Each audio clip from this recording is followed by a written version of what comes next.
Okay, we're going to break down our discussion of the female genital organs into the internal genital organs and then external genitalia.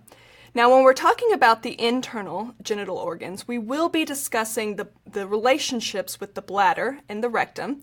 Obviously, we know these are not reproductive organs. They're going to be involved with the urinary system when you're talking about the bladder, and then the gastrointestinal system when you're talking about the rectum. But they're all very closely related in the pelvic cavity, so we will discuss those relationships.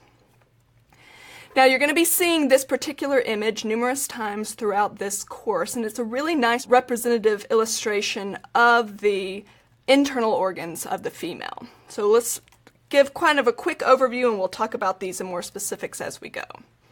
All right, so as you can see here, you have paired ovaries. We refer to these as kind of almond shaped, so there's one on each side, and these are going to produce the oocytes, or those specific gametes. These will rupture during menstruation, and they will travel through the uterine tube, which are these right here on either side, to the uterine cavity here, so the uterus here.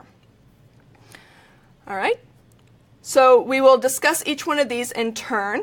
As you can see here, there's a narrowing right around this region of the uterus, and this specifically is referred to as the cervix. So the cervix is a part of the uterus, and it is going to enter into the vagina. The vagina is one of those that is kind of in between the internal and the external, because you do have an external orifice of the vagina.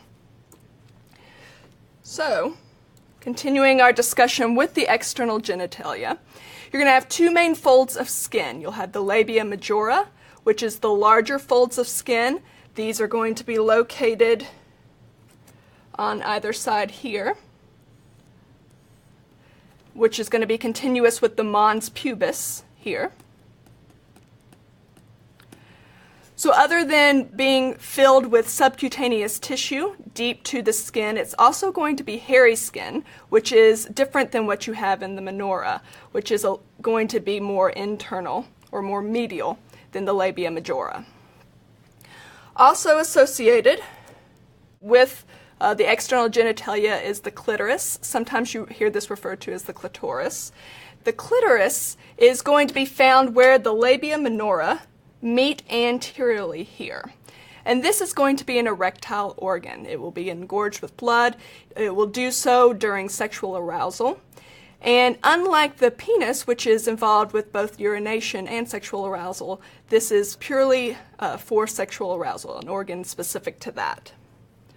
Now, as we move on, you will see within here a space. This is referred to as the vestibule. This is where two of the main orifices of the body are located. You'll have your urethral orifice, which is going to be the more anteriorly placed, and then the vaginal orifice, which is more posteriorly placed and larger than the urethral. Also, around that area within the vestibule, you're going to have vestibular glands that are going to secrete in that region as well. So we're going to talk about each one of these organs specifically and get in a bit more detail, and we'll start our discussion with the ovaries.